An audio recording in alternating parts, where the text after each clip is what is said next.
Meus irmãos e minhas irmãs, mais uma vez estamos aqui através do canal EBD em Ação para mais um vídeo aula. Estamos estudando o terceiro trimestre de 2023, que é a Igreja de Cristo e o Império do Mal. Como viver neste mundo dominado pelo espírito da Babilônia. E hoje estaremos estudando a lição de número 10, datada do dia 3 de setembro de 2023, com o título A Renovação Cotidiana do Homem Interior. O texto áureo está em 2 Coríntios, capítulo 4, e versículo 16. Por isso, não desfalecemos, mas ainda que o nosso homem exterior se corrompa, o interior, contudo, se renova de dia em dia. A verdade prática. Por instrumentalidade do Espírito Santo, os salvos experimentam a renovação interior em meio às adversidades externas. E para tratar deste assunto interessante, nós convidamos aqui, que já é um parceiro dos nossos trabalhos, o evangelista irmão Wesley Rodolfo, também é professor e teólogo desta área. A paz do irmão Wesley. A paz do Senhor, pastor Gesiel, a paz do Senhor, demais assinantes do canal. Deus em Cristo continue abençoando a vida de todos e que tenhamos mais uma aula produtiva com esse subsídio. Esperamos que isso venha enriquecer aí grandissimamente a tua aula, querido professor. Irmão Wesley, nós estaremos estudando nesta lição a renovação cotidiana do homem interior e falando sobre principalmente a vida de Paulo, né, que é o sofrimento que ele teve, o sofrimento externo por ser um cristão ou pelo nome de Cristo. E ele começa falando, o nosso comentarista, da experiência de Paulo, que ele sofreu adversidades externas, sofreu a solidão na vida espiritual, as tribulações. O próprio Paulo disse assim, que as tribulações elas produzem experiência, paciência, esperança. Parece que tem um objetivo no sofrimento do externo, né, do nosso corpo, na nossa vida, né? Parece que tem um objetivo sobre isso, não é? Exatamente. E a gente percebe que essas lutas e esse sofrimento, tanto que Paulo sofreu e demais cristãos também continuam a sofrer, ele sempre é vinculado a um propósito divino. Muito embora muitas provações, muitos sofrimentos possam ser causados por algo externo a Deus, todavia Deus é poderoso para se utilizar disso a fim de promover o bem na vida daqueles que são chamados, né, pela ordem do seu decreto, como o próprio apóstolo Paulo vai dizer. Então, irmão, aí Paulo, ele cita em Coríntios sobre o tipo de sofrimento que ele teve. Ele diz assim: prisões, açoites, apedrejamento, perseguições, fadiga, fome, sede, frio, nudez. E ele diz: e também todos os que piamente querem viver em Cristo Jesus padecerão perseguições. Então quer dizer que parece que a vida cristã, ela não é constituída, como muitos dizem, é um mar de rosa, bênção sobre bênção e o céu na terra. Tem as adversidades de ser cristão, não é? Sim, exatamente. E aqui a gente percebe que o sofrimento ele é compatível com a fé cristã.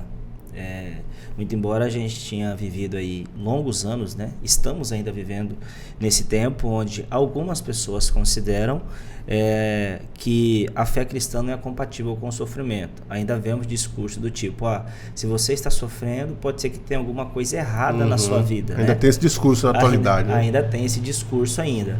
Mas a gente percebe que um homem crente, cristão como Paulo, mesmo ele sendo uma das principais referências do cristianismo, ele sofreu.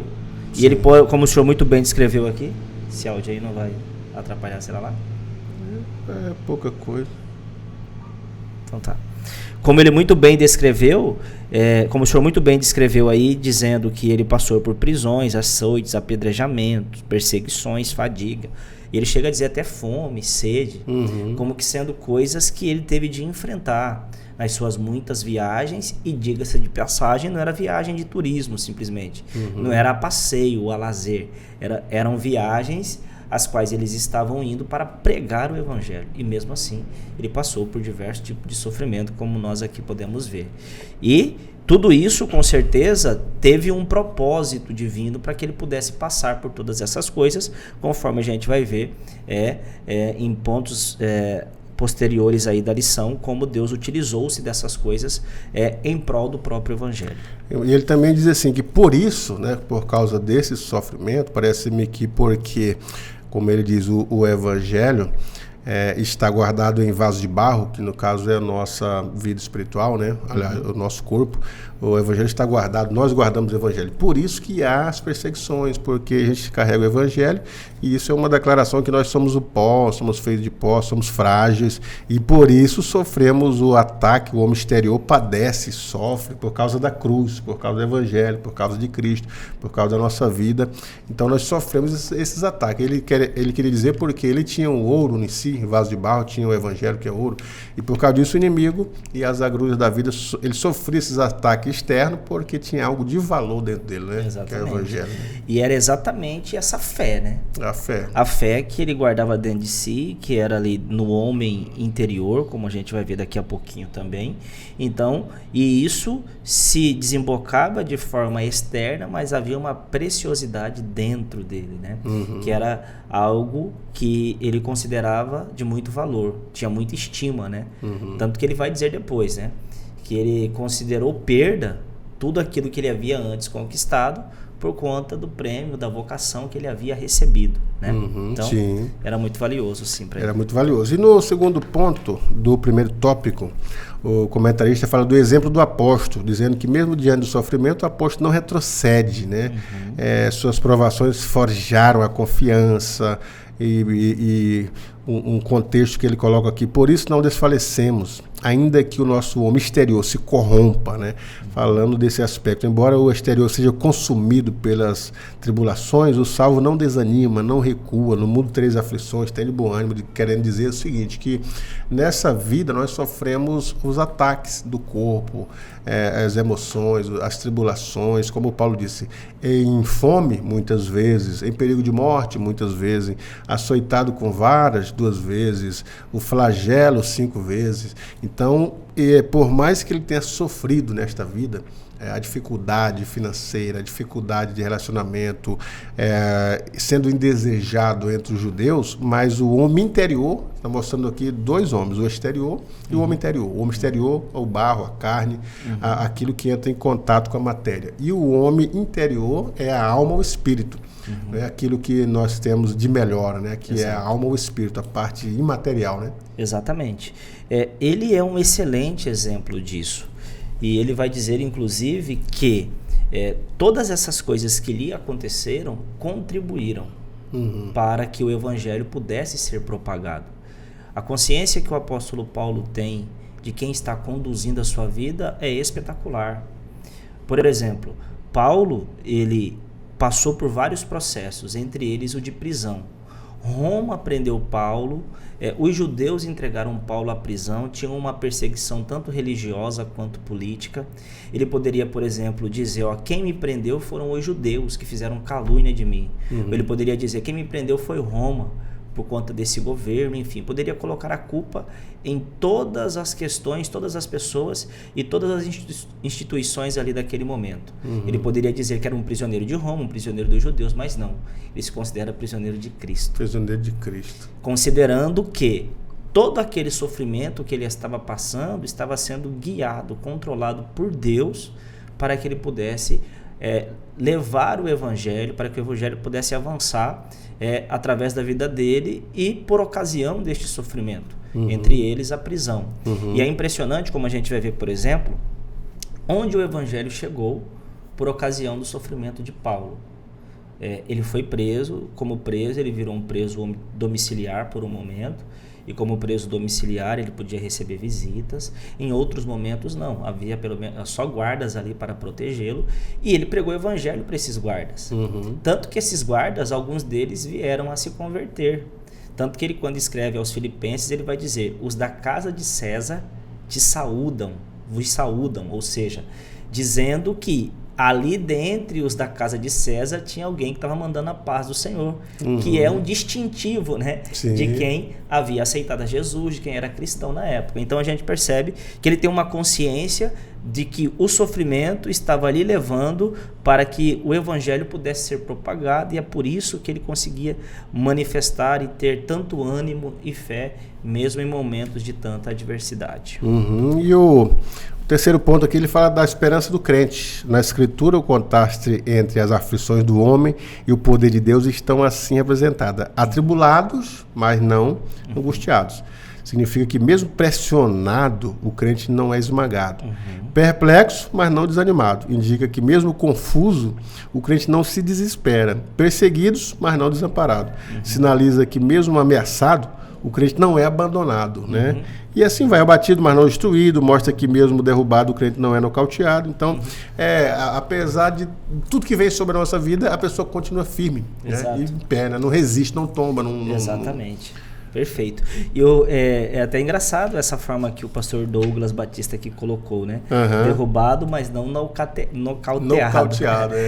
Porque existe uma diferença em ser derrubado na luta e ser nocauteado. Ser nocauteado, a luta acabou. Perdeu sentido para ele. Perdeu, exatamente. Acabou a luta e já é derrotado.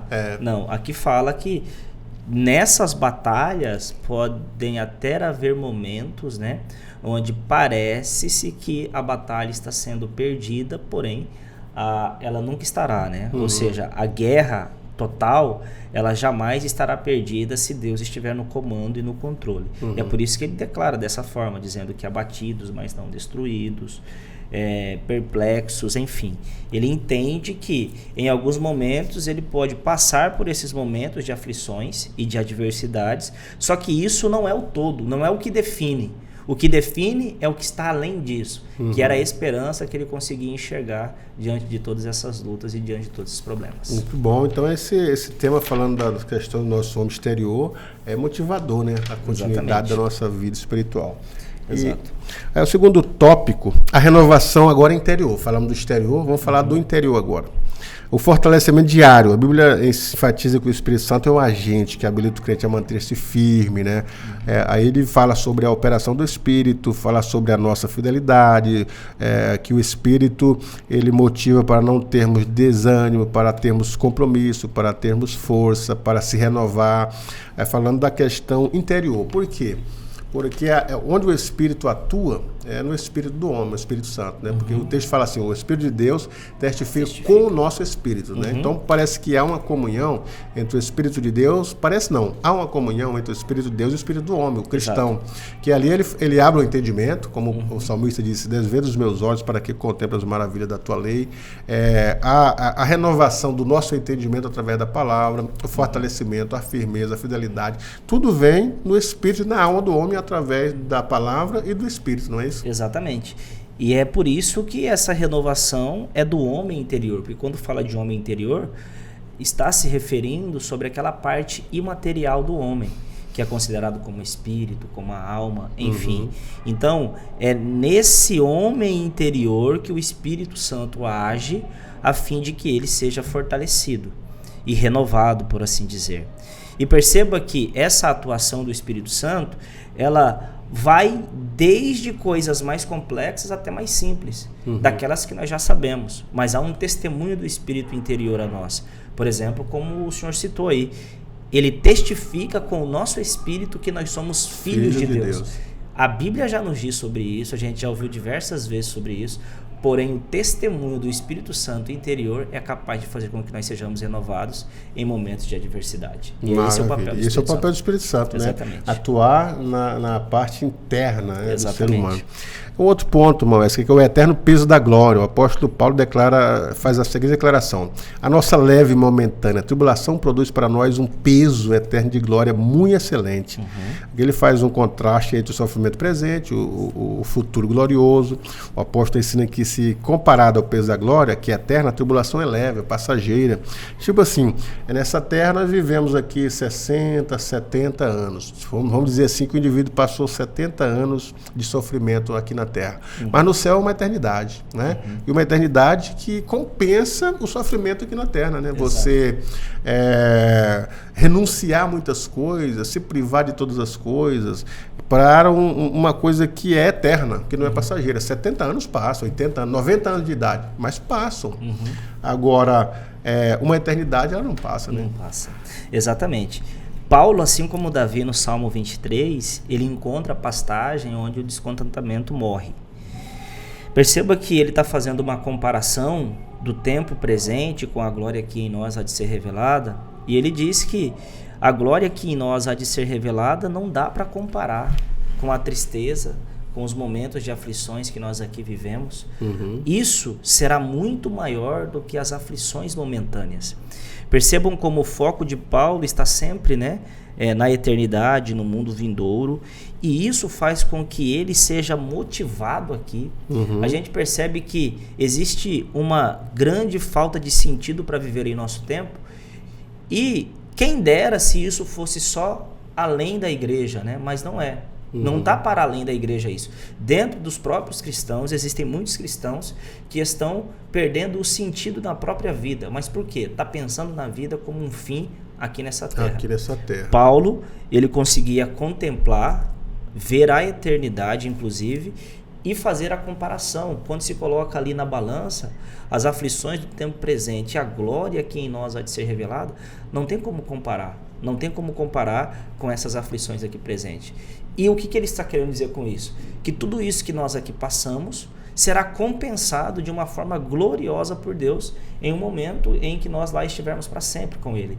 Ou seja, é um peso de fato eterno da glória de Deus. E quando você só foca nas coisas aqui da terra e vê um sofrimento como um fim em si mesmo, e imagina que isso pode simplesmente dar cabo à sua existência, ou você até mesmo quer dar cabo à sua existência, não querendo mais viver por ocasião do sofrimento, talvez seja que estejamos precisando contemplar um pouquinho a glória que em nós há de ser revelada, porque ela não se compara com as coisas dessa vida. E é bom a gente ter isso, porque os discípulos, o apóstolo Paulo, os discípulos, até os pioneiros da história da Assembleia de Deus, eles tinham isso muito presente na mente, que tudo aqui era passageiro. Então, tudo que eles faziam aqui era sempre visando o futuro. Que hoje em dia os homens perderam um pouquinho dessa perspectiva, Eles querem viver esse momento de glória, querem invertir aqui como se aqui fosse o céu, a eternidade. Não que hoje os cristãos, os líderes, os pastores, não tenham que fazer um projeto, pensar em algo melhor para sua família, um futuro melhor. Sim, tem que fazer. Mas desde que tenha em mente que aqui não é a eternidade e o céu não é aqui. Deve pensar que isso aqui é passageiro, que passa, que o nosso objetivo maior, além da felicidade, do bem-estar, da prosperidade aqui, dos projetos aqui, a finalidade maior é no porvir, Exatamente. Então a gente deve pensar dessa forma, como os discípulos apóstolos pensaram, Exatamente. Vendo sempre o porvir, porque é nesse porvir que toda a glória de Deus há de ser revelada em nós. Aqui nós vivemos pequenas fagulhas da manifestação e da glória de Deus. Deus, de quando em vez, Ele nos alegra, Ele permite com que nós passamos por coisas boas, mas aqui o que não dá para comparar com a glória que em nós há de ser revelada, não é só o sofrimento. Até as coisas boas que nós aqui vivemos nessa terra, elas não servem para comparar com toda graça que há de nos envolver, a fim de que sejamos envolvidos com a glória de Deus. Ou seja, se o sofrimento não serve para comparar, as coisas boas também não, porque Deus tem muito mais a nos revelar, e isso que deve motivar a nossa vida cristã aqui na Terra. E com isso já estamos falando do terceiro tópico, que é a visão da eternidade, Exato. Até porque a gente percebe isso, alguns criticam os pais da história da Assembleia de Deus, os pioneiros, porque eles viviam uma vida sempre buscando o futuro, sempre pensando no futuro, dizendo assim, não dá tempo tal projeto, não dá tempo tal coisa. Porque na mente dele, mas claro, porque naquele período, tanto os discípulos quanto eles achavam que Cristo voltava naquele período. Paulo pensou que Cristo voltaria, nós os que estivermos vivos, ele não pensava na morte, achava que o arrebatamento seria naquela hora. Pedro também diz isso, nós os que estivermos vivos seremos arrebatados. Exato. Então eles viviam esperando a volta de Cristo naquele momento, apesar de ele ter demorado, ou que não veio ainda, na nossa mente demoraram. Mas eles viviam esperando o futuro, né? Sempre na perspectiva Sim. dessa eternidade, né? Eles queriam já encontrar um modelo ou algo que pudesse os transportar para essa eternidade. Quer fosse pela morte, quer fosse inclusive pelo arrebatamento da igreja. Paulo, por exemplo, ele diz: o viver é Cristo e o morrer é ganho. Morrer é ganho. Ou seja, ele já considerava essas coisas eternas muito melhor. Viver é Cristo. Se eu tiver que viver, eu vou viver com Cristo, sofrerei com Ele. E se eu morrer, isso é melhor ainda, porque ele estaria então aí para sempre com o Senhor. E ele nos aconselha, inclusive, o pastor Douglas Batista ainda coloca essa referência aqui de Colossenses 3:2, que nós devemos pensar nas coisas que são de cima e não somente nas que são aqui da terra. Ou seja, o cristão de fato, de verdade, ele tem que estar com o olho na eternidade, porque tudo isso que nós aqui passamos é só uma fagulha daquilo que nós viveremos na eternidade. Então, pensando não só nas coisas que são aqui da terra, não devemos deixar de pensar de nos preparar, de procurar estudar, enfim, para dar um bem-estar para a nossa família, para a nossa casa. Podemos fazer isso sim, mas não olhar somente para essas coisas.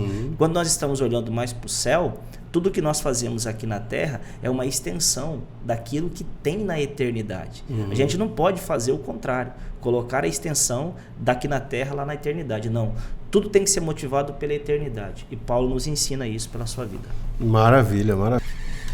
Maravilha. E nesse último tópico, irmão Wesley, os desafios de hoje é a cultura secularista, o espírito da Babilônia, a secularização, o sistema materialista, conforme estudamos até aqui, já falamos sobre isso, que o espírito da Babilônia é o espírito que vai negar a Cristo, que vai se opor contra a igreja, contra as obras da igreja.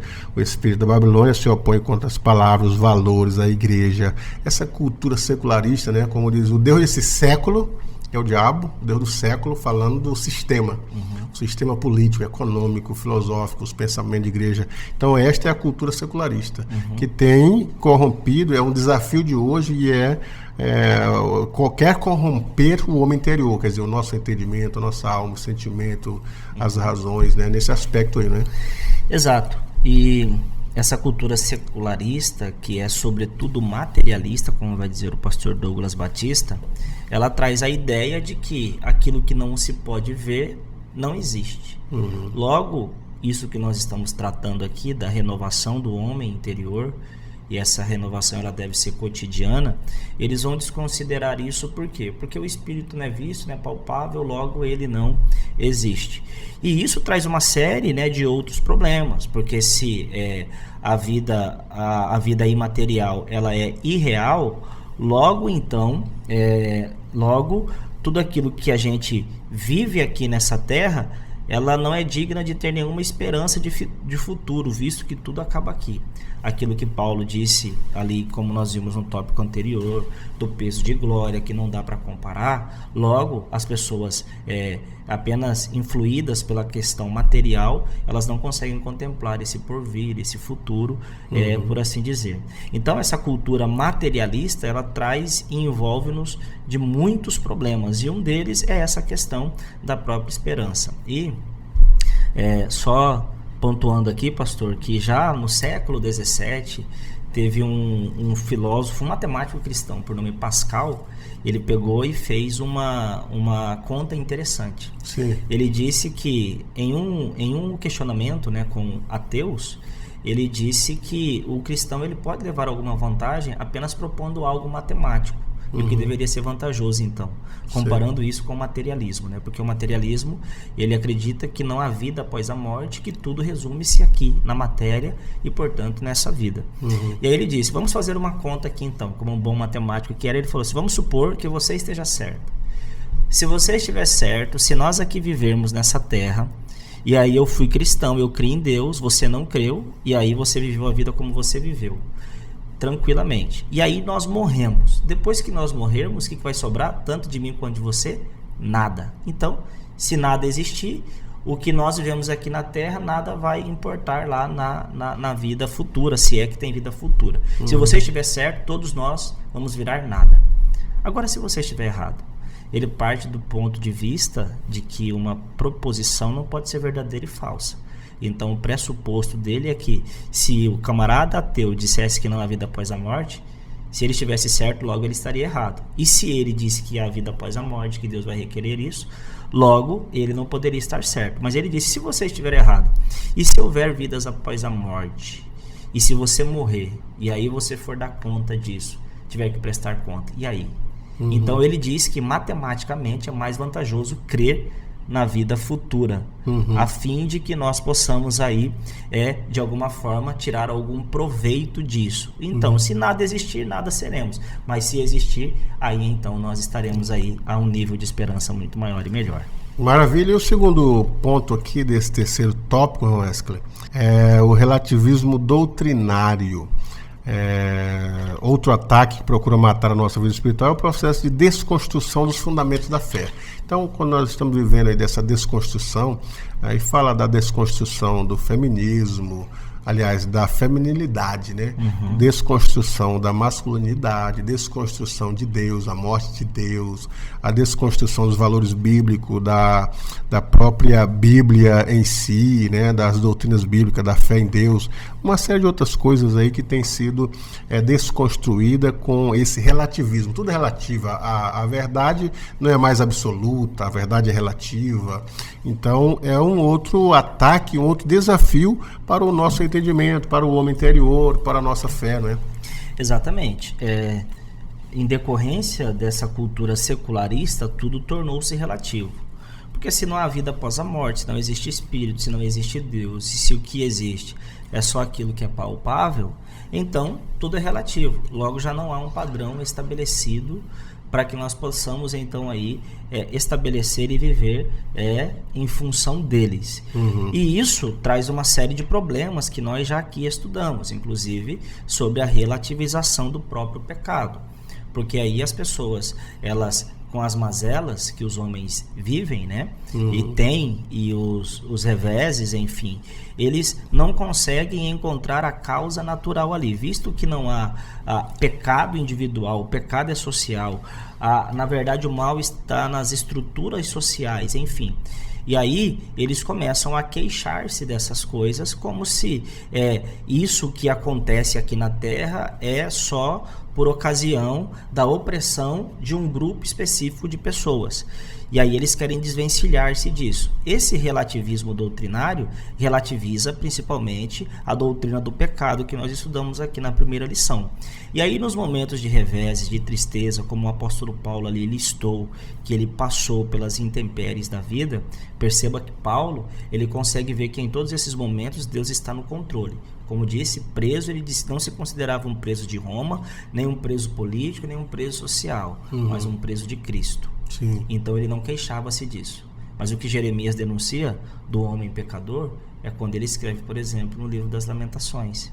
Do que queixa o homem? Queixa-se dos seus próprios pecados. Né? Então, o relativismo, ele leva-nos a esse tipo de concepção e a ideia de ficar cada vez mais perdidos, quer seja nos momentos bons ou ruins, porque nós não temos uma perspectiva para além dessa vida.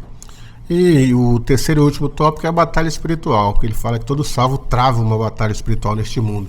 E a Escritura diz que Satanás é o Deus desses séculos e que o mundo já é do maligno.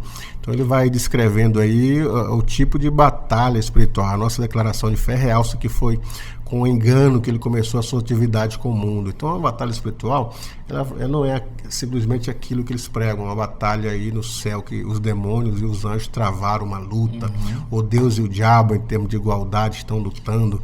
Essas ficções aí de livros, de fictícios que contam histórias, etc. Mas a batalha real mesmo é contra a nossa fé, a manipulação da mente, a desobediência, levando as pessoas contra Deus, contra a verdade, desacreditando na própria verdade.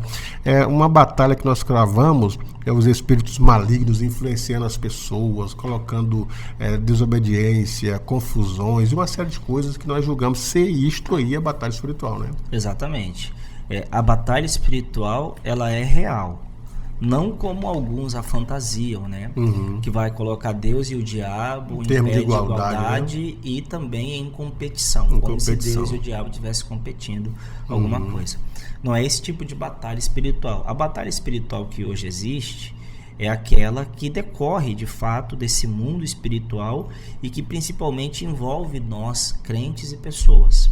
E essa batalha espiritual, ela ocupa um lugar de muitíssima importância na vida do cristão, ou pelo menos deveria, né?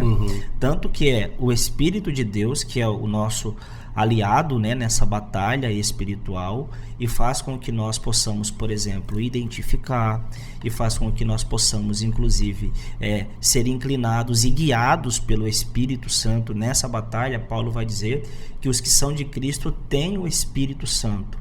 E se temos o Espírito Santo está nos inclinando às coisas de Deus, fazendo com que nós, inclusive, as desejemos, fazendo, inclusive, com que nós não nos alegremos com o pecado e coisas mais.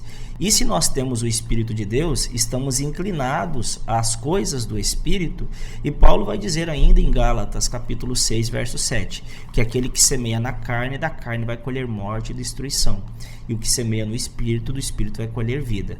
É claro que não existe nenhuma relação meritória nessa questão de sermos guiados pelo Espírito Santo. Porém, Paulo fala de uma semeadura que é de responsabilidade nossa.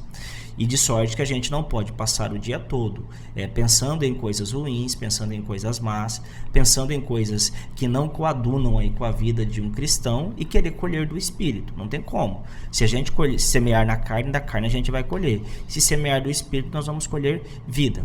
E uma das melhores semeaduras, né, para essa batalha espiritual envolve, evidentemente, o nosso homem interior, que por vezes nós o alimentamos através do nosso pensamento, através das nossas ideias. E aqui a gente pergunta, né, o nosso querido professor que vai ministrar a aula nesse domingo, ou até mesmo aquele aluno que veio aqui para ter um pouco mais de conteúdo com relação a esses temas, nós perguntamos o que é, ou no que é que você tem pensado, o que é que tem ocupado o seu pensamento, que seja as coisas de Deus, como Paulo disse, né?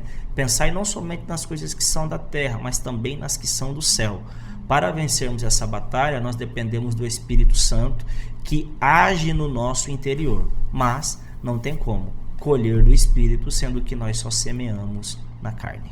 E assim, Modesto, nós encerramos, né, o comentário desta lição de número 10, falando aí que durante a existência do corpo mortal, nosso homem exterior estará sujeito a tribulações da vida, e apesar do padecimento das aflições, o nosso homem interior não deve desfalecer, mas se renovar por meio do Espírito Santo. E assim, o sofrimento do tempo presente não pode ser comparado com o peso da glória, né, que há de ser reservada para os fiéis. Por isso, nosso tempo presente de ataque e desconstrução da fé cristã, né, nós necessitamos de renovação do homem interior, e para que a gente possa enfrentar o poder do pecado e do mal em nossa vida. E as suas considerações, então, para os nossos inscritos no canal. Deus em Cristo, então, abençoe a todos nós, e que, acima de tudo, todos nós possamos viver a evidência desse assunto que iremos ministrar no domingo, que possamos ser aí completamente envolvidos por essa renovação cotidiana do homem interior. Que Deus possa renovar a nossa alma, o nosso espírito, fortalecendo com isso a nossa fé. Deus em Cristo continue abençoando. Maravilha, e até a próxima aula.